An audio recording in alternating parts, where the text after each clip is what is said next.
For the past like 15 years, the smartphone has been like the defining technology that we have focused on. Every innovation that's come out has been like a better screen or a better camera or, the new iOS or, all these things around the smartphone. But I think we're seeing this huge shift right now away from the phones and the screens and more focused on the systems in place. It's these systems that can act for us, they think for us, they're wholly encompassing beyond just something we hold in our hand. I heard it said once that we're moving away from the app economy and we're moving into the agent economy. And I really liked this shift. I think has really taken off now that AI is not just reactive, but it's becoming proactive and acting on our behalf. Also, I think we've seen these amazing improvements in like the chips in our devices that are allowing for this innovation to be on our devices. Think about the new Apple M series chips, Qualcomm's new Snapdragon chips, and all these new AI focused processors that can really run this intelligence locally instead of on the cloud. And then lastly, I think this is all kind of coming together with the fact that our intelligence is no longer just on a device, but it's more focused on the entire environment around us. We've heard so many people talking about them setting up entire agentic AI systems on their Mac Mini, like for their home. And I love that people are calling this now the IQ era. I think that's the main difference here is that we're expecting our entire environment to be intelligent. What do you think, Lindsay? Yeah, yeah. I think one of my first insights here are devices in our lives are starting to move beyond just us tapping onto them instead of actually making decisions for us. And I think we're already seeing early versions of this with AI agents integrated with our calendars and our emails and our productivity tools. And I think right now they're out there summarizing meetings and drafting responses and kind of doing some of those initial first steps. But I think it's going to become a lot more like in the future. We can have things in our house that automatically reorder something from the store when it runs out, or able to automatically go out and rebook all of our travel when we hear that we have a meeting come up in a different city. I think we're seeing this shift just starting to happen, but I think it's going to be a lot more in the years to come as these systems become a lot smarter. What would you have to add here too, Katie? Yeah, totally agree. I think that shift is that the AI systems are able to be on our devices instead of just in the cloud or somewhere we access remotely. And I think that is going to be absolutely huge for every process that we have during our lives. You mentioned being able to order groceries. My thing I'm so excited for is I want a smart fridge that, like those Samsung ones that can see what's in your fridge. And when I run out of something, I want it to automatically put it in my Walmart order and I want to get it at my door. So I don't even have to think about it anymore. I mean, I'm a busy mom. I need that. When we run out of milk, we need milk right now. But I think that shift is going to be just so massive for integrating into the processes that we run every single day. People are talking about how they're putting a Mac Mini in their home, they're running an agent off of it, and it runs their calendar. It runs their, work and their personal calendar. It's running, their schedules and their systems and everything that they're doing. I think that we're going to see this integrated into our health data. So all the wearables that we are, starting to wear every single day, I think it's going to be part of our financial decisions and making sure we're optimizing on our personal and our work finances. I see it affecting, tracking your subscriptions because it's so hard to keep track of everything that, we're paying for all the time. Everything's on a subscription.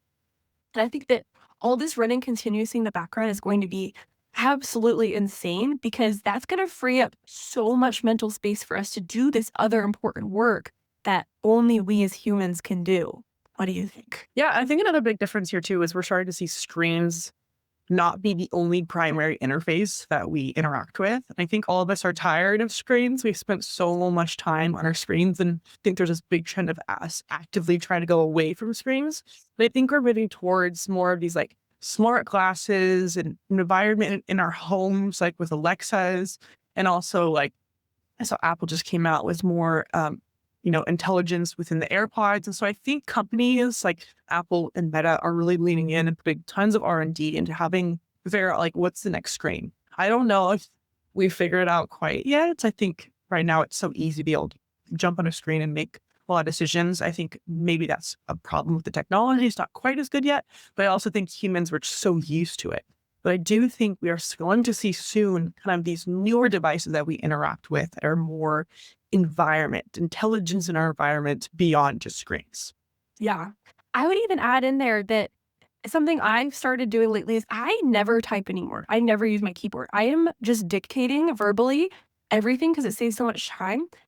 I think similarly, we're gonna see keyboards go away and just use voice, and I'm curious to see what we come up with because I think that you're saying I totally agree, screens are going to somewhat go away, and I think it's kinda hard sometimes to imagine what would replace it, but it's gonna be really interesting. Yeah, for sure. I think another big thing too is I feel like we're going full circle now a bit with technology. For so long, we've been like very digitizing our communication, but I like to think about like our grandpa, for example, never sent email. Like all of his work and his career was never sending emails. It was all in that in-person communication. And I think our communications, it really went from like in person and then everything over email. And now everything's over a Zoom call. And I think people are tired of it because we can be sending emails and text messages 24/7. There's a lot less value in them because there's so much of a supply.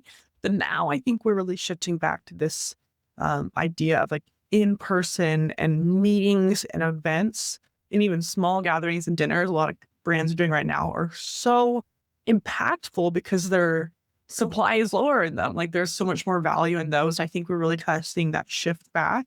And I think technology and when companies that really lean into this new wave of IRL have a big opportunity to kind of come out on top here. What would you add here kind of for next steps? Yeah, I think when it comes to, like, what should you actually do about this, I would say a couple of different things. So number 1, be really thoughtful in what are the processes you're doing every day and where can you automate it? What are you doing more than once and how can you hand that off? Because anything that's repetitive can be automated and you shouldn't be having to do that on your own. I think number 2, to take a look at your digital clutter. So I'm thinking the little bits of your systems and your processes that are really unnecessary, the more you can simplify and streamline, the more mental capacity you're going to have left over. And also, the more simpler it is to improve on the systems later down the road. And then I think lastly, really, really lean in on human relationships and that connection. Building trust with an audience online, building those connections, that one to one networking with people. And on a deeper level, I think when we say networking, it sounds very like, oh, what do you do? Oh, what do you do? And it's very surface level, but we can take these relationships deeper. And why not? The better you build relationships and really get to know people, build that trust with them, have a little bit of fun. Like you're talking about these brands doing these amazing IRL events. I think those are huge. And that trust, if you can build that deep trust, it will compound and it'll pay off later hugely. Yeah, I mean, I think a generation ago, the CEOs of the world had never sent email, but now we've built this world that's really been online and in our inboxes. But I think we're soon entering this new era where AI handles our inboxes for us. And funny enough, I think the next tech era won't make us less human, but it'll actually allow us to really lean in to our relationships and our human side, which I think is just so extremely powerful. Yeah, totally agree. It's gonna be awesome.